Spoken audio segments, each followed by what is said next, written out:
Olá, graças a Deus, mais um grande dia, como sempre, uma grande oportunidade, é um privilégio imenso, maravilhoso, poderoso poder compartilhar uma mensagem, uma palavra, uma nossa leitura bíblica. Hoje vamos ler 1 Samuel 21 e 22. Deus sempre tem palavras para nos fortalecer, nos renovar, nos abençoar, nos prosperar em meio às lutas, às guerras, batalhas se levantam dia após dia.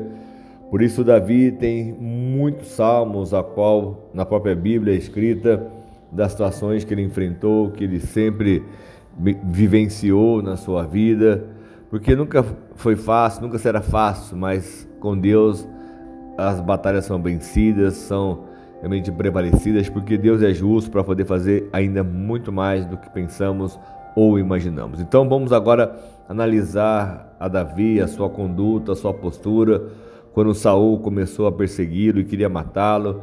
Jonatas, realmente o filho de Saul, ele interviu, ele intercedeu por Davi e viu que realmente o Saul estava disposto a fazer o que é necessário e preciso para matar o Davi.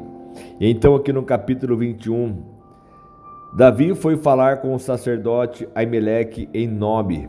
Aimeleque tremia de medo quando se encontrou com ele e perguntou: por que você veio até mim? Você está sozinho? Ninguém veio com você? E Davi respondeu: o rei me encarregou de uma certa missão e me disse: ninguém deve saber coisa alguma sobre a sua missão e sobre as suas instruções. E eu ordenei aos meus soldados que se encontrassem comigo num certo lugar. Vê que Davi praticamente estava só, ele estava fugindo, não tinha com ele soldados. O rei não tinha lhe encarregado de uma missão. Agora então, o que você pode me oferecer? Dê-me 5 pães ou algo que você tiver. Então olha o que Davi falou com o sacerdote, ele pediu. E o sacerdote, contudo, respondeu a Davi: não tenho pão comum, somente pão consagrado. Se os soldados não tiverem relações com mulheres, recentemente podem comê-lo. Davi respondeu: certamente que não, pois não é o nosso costume. Sempre que saímos em campanha, não tocamos em mulher. Esses homens mantêm o corpo puro mesmo em missões comuns, mas quanto mais hoje, então. E o sacerdote lhe deu os pães consagrados, visto que não havia outro além da pão da presença, que era retirado diante do Senhor, e substituído por pão quente no dia em que era tirado. Então era o costume de colocar o pão sempre quentinho, tirava o outro, enfim. E então tinha esses pães para que ele pudesse então se alimentar por eles. Então aconteceu quando o servo de Saul estava ali naquele dia, cumprindo seus deveres diante do Senhor, e era o edomita Doeg, chefe dos pastores de Saul. E Davi perguntou a Aimeleque: você tem uma lança, alguma espada aqui? Não trouxe a minha espada, nem qualquer outra arma, pois o rei exigiu urgência. Porque Davi estava sempre com esse momento de artimanha, tentando obter alguma vantagem, alguma coisa, enfim. E o sacerdote respondeu: a espada de Golias, o filisteu que você matou no vale de Elá, está enrolada num pano atrás do colete sacerdotal. Se quiser, pegue-a. Não há nenhuma outra espada. E Davi disse: não há outra melhor, dê-me essa espada. E naquele dia Davi fugiu de Saul e foi procurar Aquis, rei de Gate. E todavia os conselheiros de Aquis lhe disseram: não é este Davi, o rei da terra de Israel? Não é aquele que acerca de quem se cantava em suas danças? Saul matou milhares, Davi dezenas de milhares? E Davi levou a sério aquelas palavras e ficou com muito medo de Aquis, rei de Gate. Por isso, na presença deles, fingiu que estava louco. Enquanto esteve com eles, agiu como louco, riscando as portas da cidade e deixando escorrer saliva pela barba. Aquis disse a seus conselheiros: vejam este homem, ele está louco, por que trazê-lo aqui?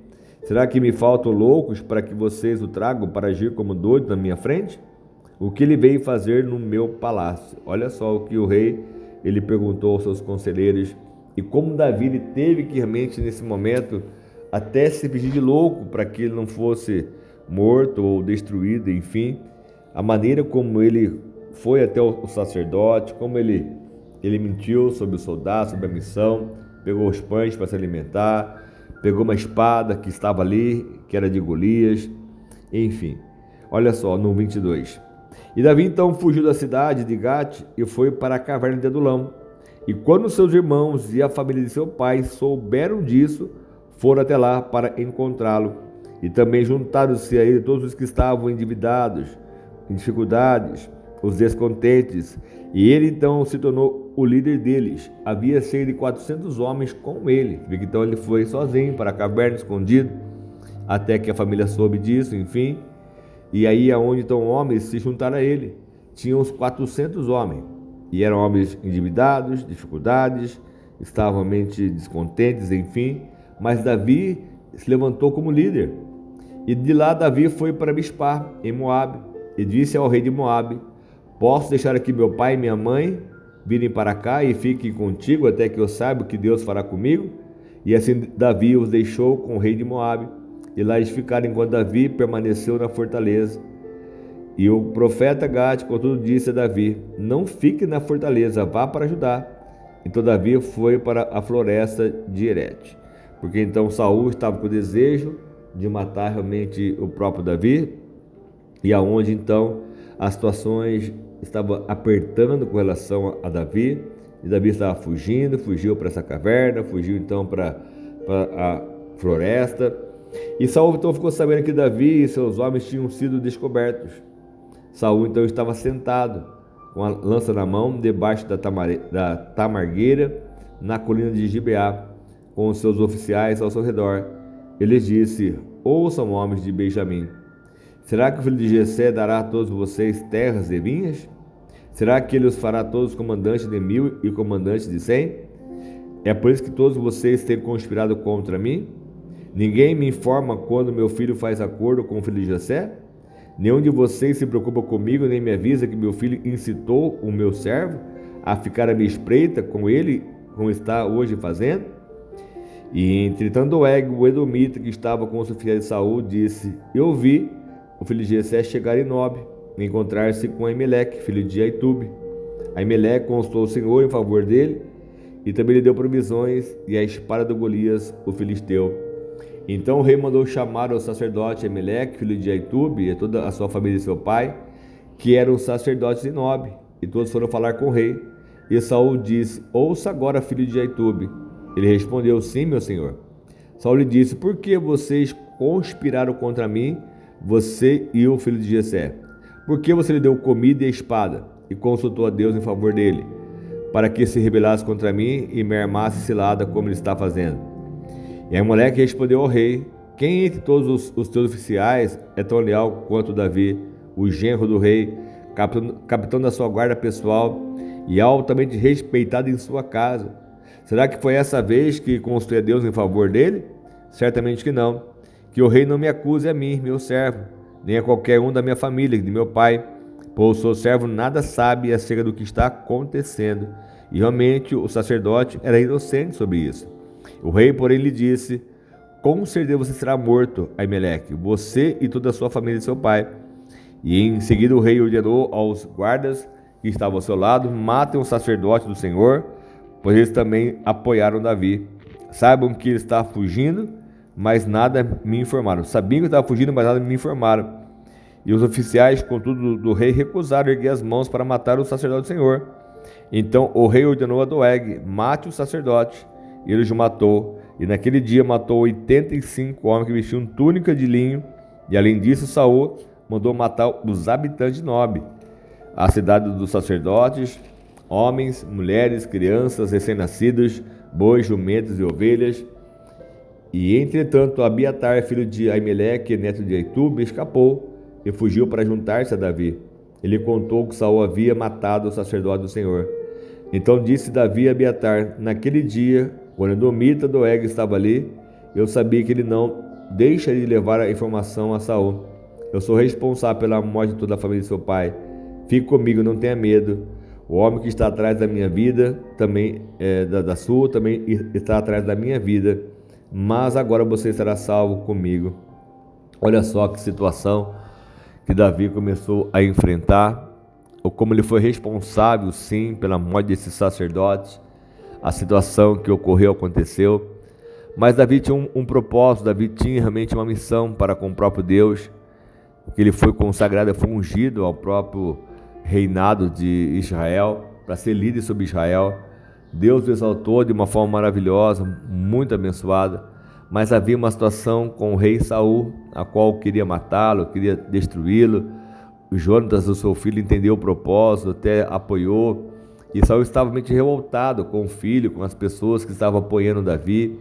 E quando ele viu que o sacerdote tinha dado provisões, até a arma para ele, o quanto ele ficou irritado por não ter lhe contado, não ter realmente informado.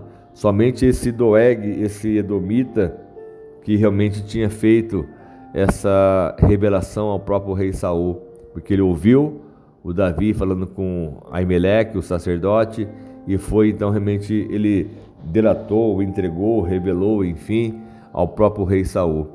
Mas Deus não estava mais com Saul, Deus estava com Davi, e Davi tinha um propósito, mas os sacerdotes morreram. Então muitas coisas, você começar a analisar de forma fria, falar, meu Deus, por que Deus permitiu que os sacerdotes foram mortos? Mas Deus, ele sabe o que faz, Deus tem o poder de revelar, se transformar, e Deus vem e faz um milagre acontecer em cada vida. Então é nessa fé que estamos. Davi passou por muitas lutas, guerras, batalhas, adversidades, impossibilidades e muitos mistérios. Nós não temos como ter o entendimento, porque Deus permite, como hoje crianças nascem e morrem, né, nos dias de hoje, quantas lutas, guerras, batalhas enfrentamos, o próprio Covid, quantas pessoas do bem e enfim, até do mal que seja, pessoas que a gente possa analisar que são do mal, enfim, estão até vivas, de repente umas foram também tragadas, né? A gente não sabe literalmente muitas coisas que estão no mundo aí acontecendo, e por isso nós precisamos estar muito atentos ao que Deus ele quer, nosso coração, nossa alma, essa misericórdia, enfim, de fazer tudo conforme Deus ele ordena, e que não sejamos rebeldes, não sejamos ingratos, não sejamos pessoas inconstantes, mas sejamos pessoas firmadas na fé, nesse Deus vivo, nesse caminho que é Jesus, porque Ele é o caminho, a verdade e a vida, não existe outro caminho. Ainda que nós vamos entender muitas coisas que estão por vir, o que vai acontecer, como foi o dilúvio, enfim, e como está a acontecer a volta de Jesus, quantas coisas vão acontecer, quantas coisas realmente ainda vai acontecer. Nós precisamos estar muito atentos a ouvir a voz do nosso Deus, porque a sua justiça, ela não dormita, ela vai acontecer, e Deus nunca vai descansar. Eu até falava isso ao meio-dia, a sua justiça, ela vai prevalecer. Deus não vai descansar, Deus não vai sossegar, porque Deus vai fazer a sua justiça prevalecer, como fez lá no passado com Davi. Ele deu a justiça a Davi, ele justificou Davi, ele tirou Saul do trono e colocou o seu menino, o Davi, né, realmente sobre Israel, para governar, para liderar, e ele foi um ótimo rei. Até hoje é chamado o Davi, o filho, Jesus é filho de Davi. Então nós estamos realmente tantas palavras, enfim, situações, e precisamos apenas confiar e acreditar que Deus vai fazer a justiça sobre nós, porque Ele é um Deus fiel e um Deus justo. Amém? Em nome de Jesus, vamos orar, vamos clamar ao nosso Deus para que Ele possa fazer justiça e operar de forma sobrenatural sobre as nossas vidas sempre, em nome de Jesus. Senhor amado Pai, mais uma vez eu quero te agradecer por esse dia, por este momento, essa palavra, essa revelação que o Senhor tem nos dado dia após dia, através de cada leitura, e que possamos sim, meu Pai, nos aprofundar e entender muito mais a Tua palavra, o Teu Espírito a falar conosco, a nos orientar, meu Pai, acerca de tudo, e que tudo seja feito de uma forma que o Senhor se agrade das nossas obras, atitudes, e que a fé ela venha sempre prevalecer de forma muito especial em cada lar, em cada casa, em cada família, e principalmente sobre as nossas vidas, em nome de Jesus. Amém? Deus te abençoe muito e prospere muito. O que você precisar, pode contar conosco, nosso mensagem, nossas orações, e que Deus venha sempre te surpreender de forma abundante, em nome de Jesus.